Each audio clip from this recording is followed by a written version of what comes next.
Respected Chairman, panelists on the dais, distinguished guests, ladies and gentlemen. At the outset, a very good morning to you all. I am IT Secretary in the state of Assam for the last 6 months. And just to begin with, I am not a technocrat. But still, this sector has really excited me. Though our state, has been slow to pick up, like, traditionally Northeast has been. But still, our state I still think is an upcoming state. We are trying to learn from our big brothers and sisters like Maharashtra, Karnataka, Kerala and Gujarat and Orissa. In fact, we have been in touch with government of Orissa recently regarding replication of some of the applications which they have rolled out in their state with the help of NIC. But still, there is a long way to go. In fact, candidly sharing, our state was, if I really want to put it in perspective, up to last 1 year, say 12 months ago, IT was, considered as a punishment department, that somebody is posted in IT or science technology means, you are not worth it and you go to that department and keep on sitting. Don't do anything. And departments like agriculture, irrigation, PWD, public health engineering, the traditional departments were treated as the departments where you should work and not the IT department. But now things have changed. Changed for the better. Before I really go to cloud computing, I think I'll touch on what chairman had touched upon the bandwidth. Actually, bandwidth actually is a perennial problem in Assam. That Cox's Bazar thing is still alive. And in fact, recently, Ministry of IT, I think Madam must be knowing, there was a meeting between donor and the Ministry of IT, where they have in principally agreed to allow us to do a survey from Cox's Bazar to have a link directly to Guwahati. Because, if you say cloud computing, redundancy, whatever you say, if the network is not there, your cloud computing doesn't take place. Then either you are left to your desktop computing or traditional computing and no cloud computing can take place. So bandwidth is definitely a bottleneck, whether you want to promote industry, IT industry in the state, or whether you want to promote cloud computing. I'll rush through some of the slides because there are some slides which are tell us about what is cloud computing. I think every one of us know what is cloud computing. So I'll not go into those details, but I'll come to some slides directly which says what is the importance of cloud computing in government and how do we foresee those things. Cloud computing, as everyone knows, is a general term used to describe a new class of network-based computing that takes place over the internet and basically a collection or group of integrated network hardware, software, internet infrastructure called a platform. So I'll not just evolution, I'll skip. Major benefits, I think this slide says it all. We are able to have better server and storage utilization. We are having quick test provisioning, change management, release management, as well as easy metering, billing, standardization, and payback period. This is what a typical cloud computing infrastructure looks like, where we are able to interact with the virtual world through a virtualization layer. These two points are very important when we say a cloud. One is the abstraction, that the absolute details of the system implementation are hidden from the users, where a user is trying to access the infrastructure. The applications are run on physical systems that aren't specified.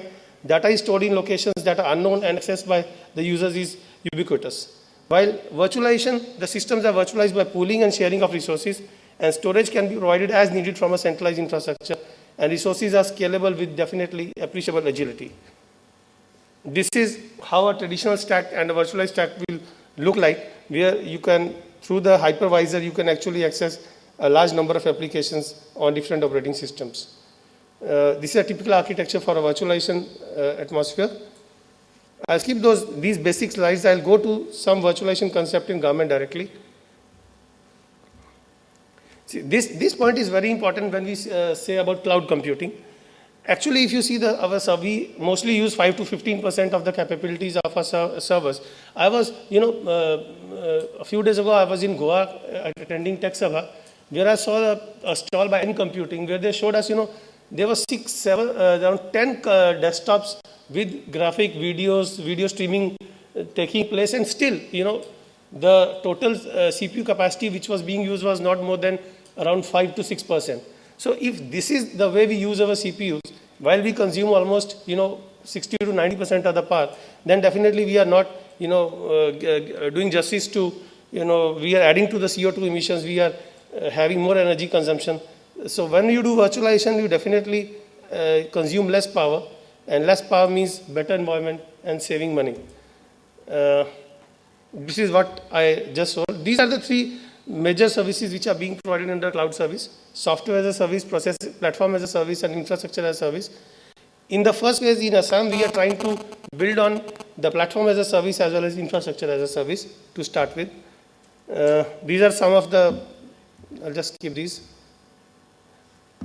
Now, software as a service is basically for business users, while, as I said, that platform as a service or infrastructure as a service is the one which actually government can initially put to use very effectively in creating and deploying applications and services for its various user departments, as well as creating platforms for service and application test, development, and integration across the departments.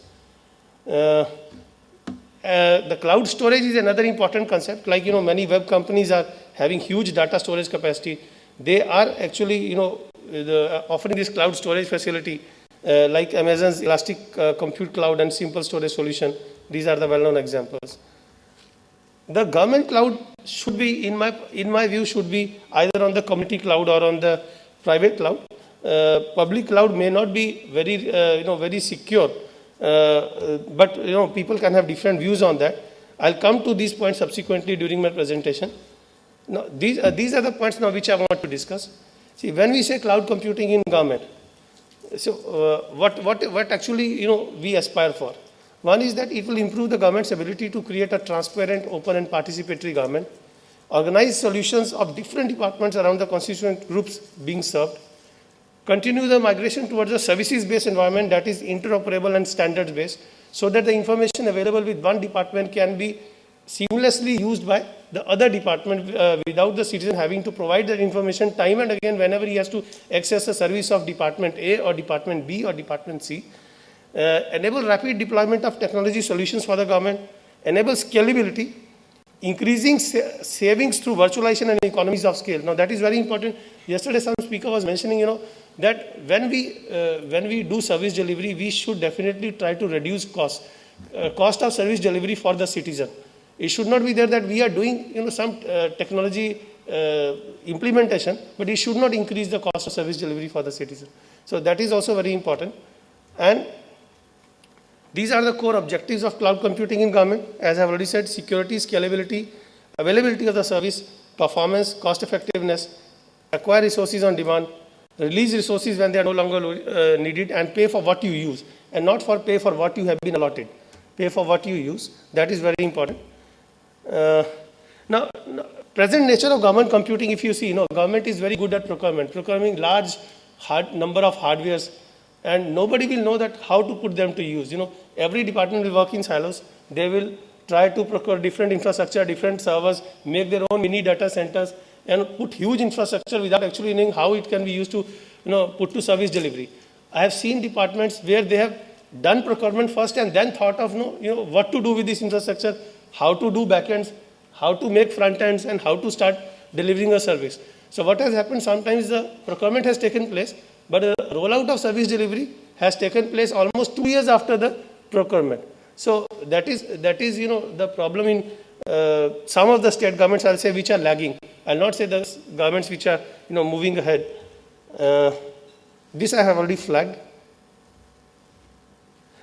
This is what this might be very effective when we are designing a new data center.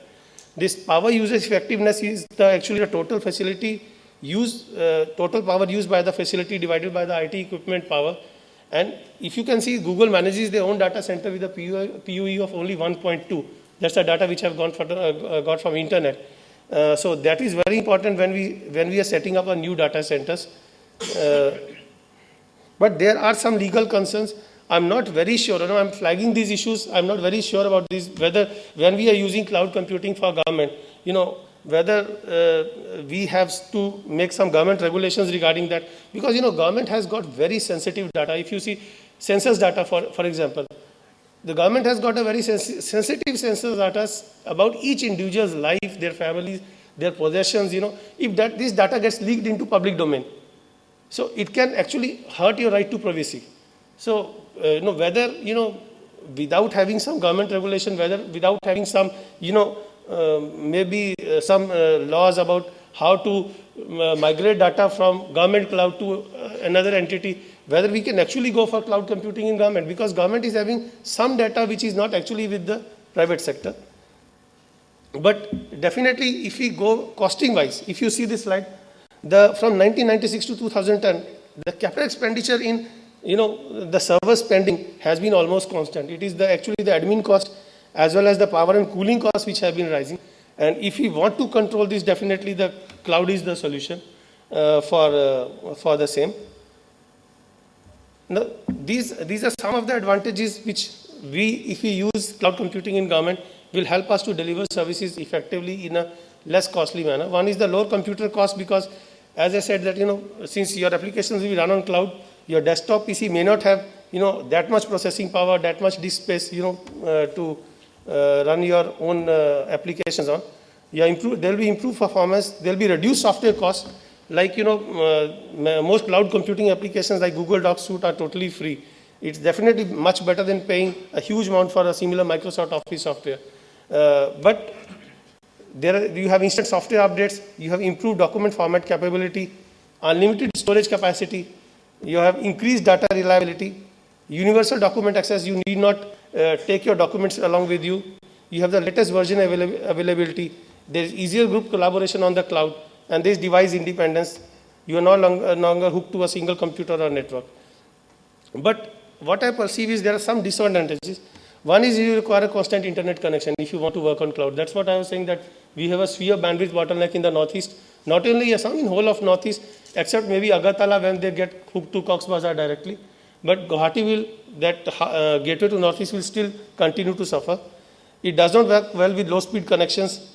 And sometimes these web-based applications can be very slow as compared to the similar software programs which can be used on the desktop PCs. And the features are also sometimes limited in the web-based applications. But I think with time, when technology advances, these features can become more advanced. Now, this is a very important question which I initially also flagged. I'm not very sure whether the stored data in cloud will be secure or not. I'm always worried about my credit card or something. I always try to keep it in my possession. I will not like to keep my credit card in my relative's possession also, because of fear of something being lost. But okay, credit card, even if I lose it, I can definitely get it deactivated from the bank. I'll maximum lose a lakh of rupees or something. But if I lose my data, especially government loses sensitive data, it is, there'll be a whole lot of chaos, right of privacy will be affected. So I'm not very sure whether the stored data is secure or not, or whether some security solutions, in controlling access to this data in the cloud is there. This stored data can be lost.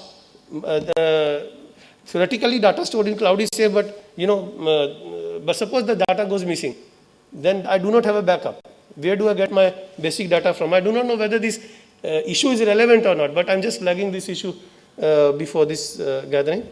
And Assam SDC, which we are coming up with this, I'll just like to tell you, see, we are coming up with the state-of-art SDC. It's a G+3 building, where Government of India is helping us with a server area of 1500 square feet, and additional 1500 square feet we are making ourselves from our state budget.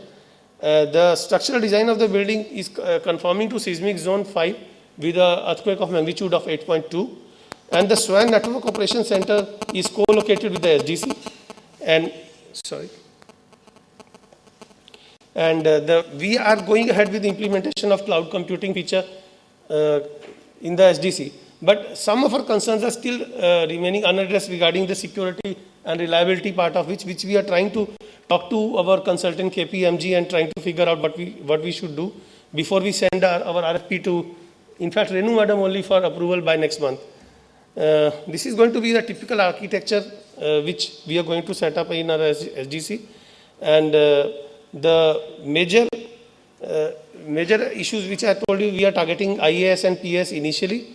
And the reasons are that since there are lot many departments which are now ready with their backend applications who want to roll out the services, and we want that unnecessary this procurement of hardware by different departments should be eliminated. That's why we are opting for the cloud in our new SDC.